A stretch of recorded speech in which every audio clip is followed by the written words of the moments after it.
क्या आपको लगता है कि देशों की सीमाएं हमेशा युद्ध जीत कर बनती हैं?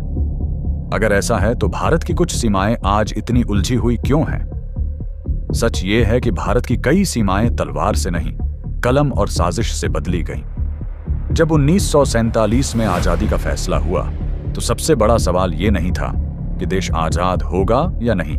सबसे बड़ा सवाल था सीमा कहां खींची जाए। हैरानी की बात यह है कि भारत और पाकिस्तान की सीमा सिर्फ कुछ ही हफ्तों में तय कर दी गई। इस रेखा को कहा गया 0 डिग्री।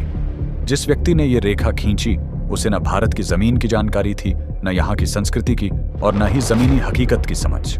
उसने कभी भारत देखा तक नहीं था, फिर भी उसके एक फैसले ने लाखों लोगों की जिंदगी बदल दी।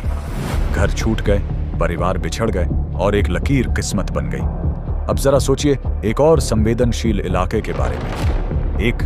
यहाँ लड़ाई तो हुई, लेकिन सीमा का फैसला मैदान में नहीं हुआ।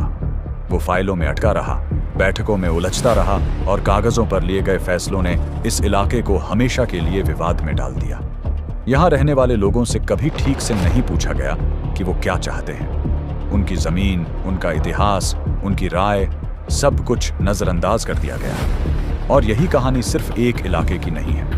कुछ सीमाएं जानबूझकर ऐसी बनाई गईं ताकि भविष्य में तनाव बना रहे, क्योंकि जब दो देश हमेशा उलझे रहते हैं तो कोई तीसरी ताकत हमेशा फायदा उठाती है। ये युद्ध नहीं था, ये एक लंबी चाल थी, एक ऐसी चाल जिसके असर आज भी हम महसूस करते हैं। तो सवाल ये नहीं है कि कितनी लड़ाइयां लड़ी गईं, सवाल ये है कि कितने फैसले बिना लड़े ही हार जैसे थे, क्योंकि सीमाएं सिर्फ नक्शे पर नहीं बदलती, वो लोगों की जिंदगी, उनकी पीढ़ियां और उनका भविष्य बदल देती हैं।